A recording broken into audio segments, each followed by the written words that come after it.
Tonight, a story about a group of Americans you've likely never heard of. They're called sovereign citizens.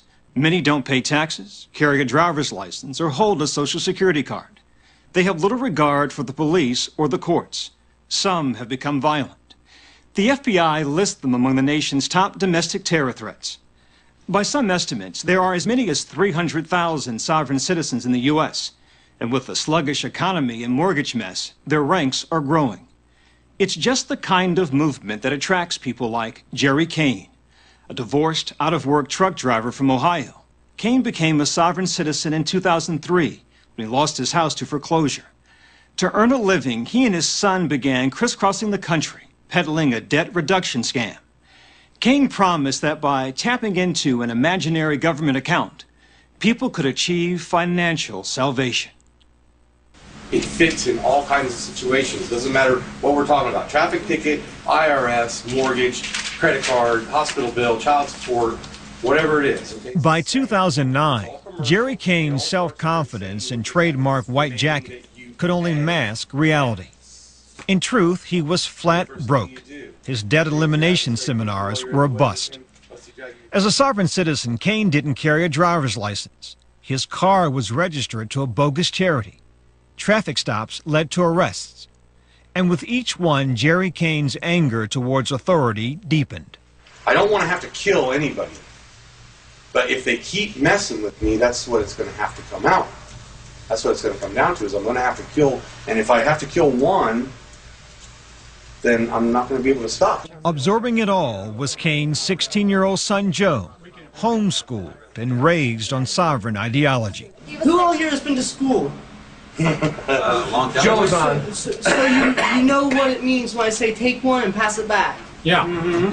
May 20th, 2010, the Kane's minivan was pulled over on I-40 by two West Memphis, Arkansas police officers. A dashboard camera captured what happened next.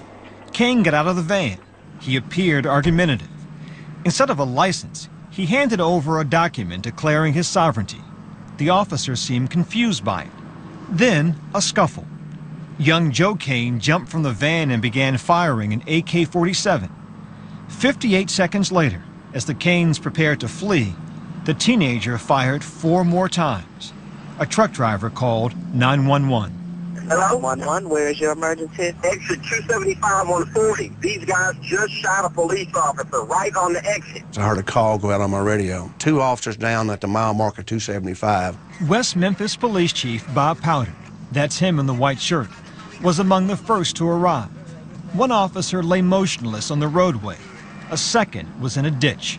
Fellow cops came to his aid. And they kept saying, Bill, you're going to be okay. Bill, you're going to be okay.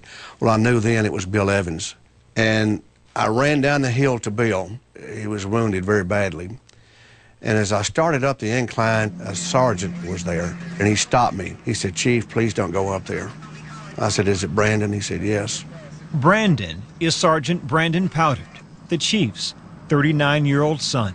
I went up there, and Brandon was lying on his back with his gun still in his right hand, clutched in his hand. Brandon Powder died instantly from a bullet to the head. Bill Evans was declared dead at a hospital. They had taken 25 bullets between them.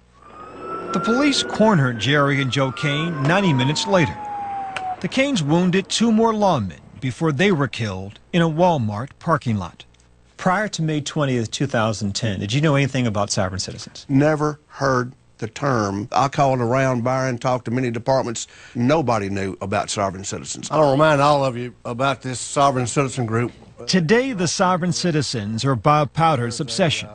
At roll call, on a day we were with him, he stressed the importance of knowing who they are and the dangers they pose.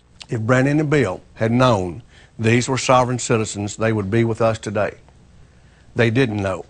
What is a sovereign citizen? A sovereign citizen, in its simplest form, believes that he is above the law. J.J. McNabb has been studying sovereign citizens for a decade. She's testified before Congress and is writing a book about the movement. He has a twisted sense of history, and he thinks that People who lived in the 18th century were free of all legal constraints, and they want to return to that time now. Jerry and Joe Kane were part of an anti-government movement whose roots date back to the racist Posse Comitatus of the 1970s and the Montana Freemen of the 90s. Convicted Oklahoma City bomber Terry Nichols was a sovereign citizen, and tax filings by actor Wesley Snipes, convicted of tax evasion in 2008, include numerous examples of sovereign language. Average sovereign citizen today is 30, 35, and is in economic dire straits. They've probably lost their job. They've probably lost the wife. Paranoid? Many are. Conspiracy theorists? Most are. Do you trust the government?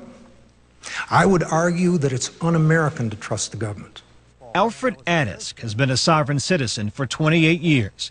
He's what's called a sovereign guru, one of the movement's leading voices.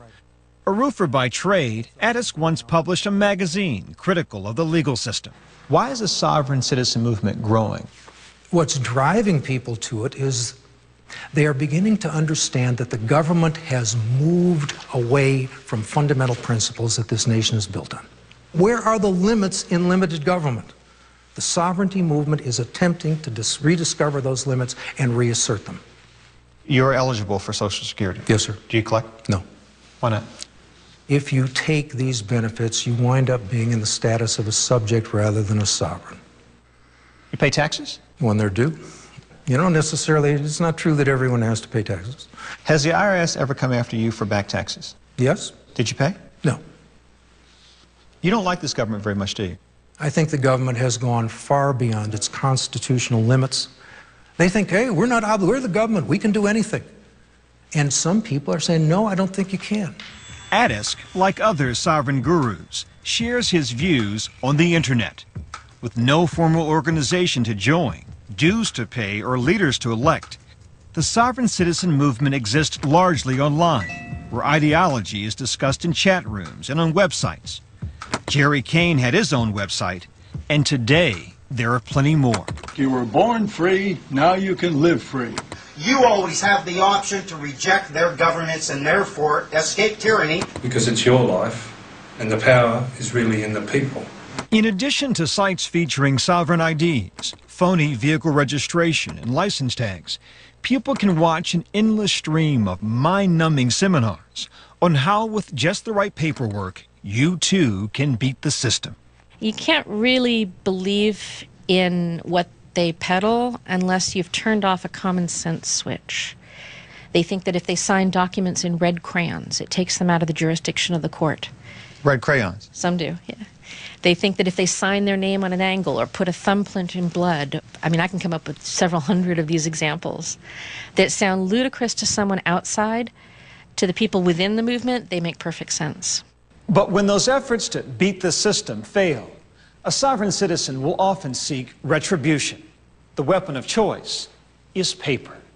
For example, when a sovereign has a run-in with the law, they might file a lien or financial claim against the personal assets of the police officer or the judge involved. It's easy to file. You don't even need a lawyer. The sovereign never collects, but the target of the lien can have their credit ruined.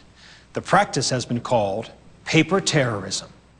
I have liens against me in 3 states in this country for $500 million. $500 million with a B. Yep. Robert Vosper is the town justice in tiny Rosendale, New York. He thought there was something odd about a defendant named Richard Uoa, who appeared in his courtroom over a misdemeanor traffic offense. Uoa refused to cooperate during his arraignment, so Vosper set bail. And that's when Uoa inundated Vosper's court with paper. If a lay person looked at it, you would say, boy, this guy's pretty good. Look at all the law in here. But you looked at it and thought what? Gobbledygook. Eventually, Uoa and 2 other sovereign citizens filed liens against Judge Vosper and other local officials in excess of $1.24 trillion. The 3 men were convicted on federal mail fraud charges.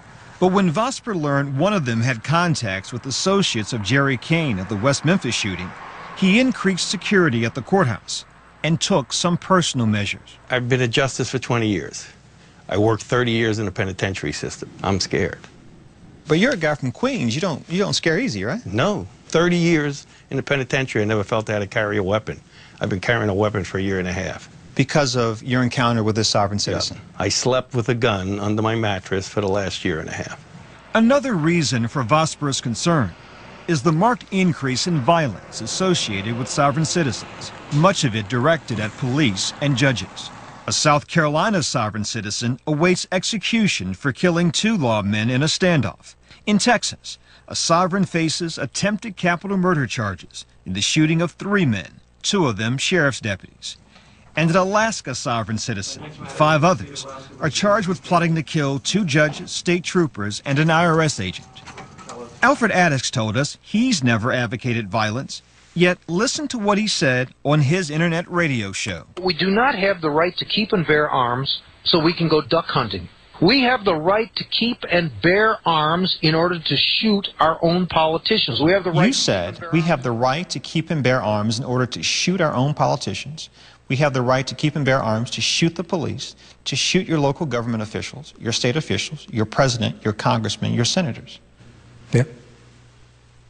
What did you mean by that? I'm simply saying one of the ways you prevent the misconstruction or abuse of the powers of the Constitution is by letting the people in Washington understand that you are armed.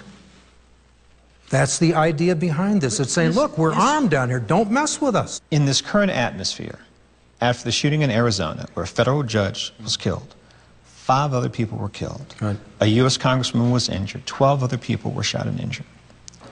Some people might find your remarks troubling. Yeah, some people might. You know, I find it troubling that the government would try to restrict our right to keep and bear arms. The threat of violence is required because they will not listen. The system will not listen to people like me unless there are other people that back me up who have guns.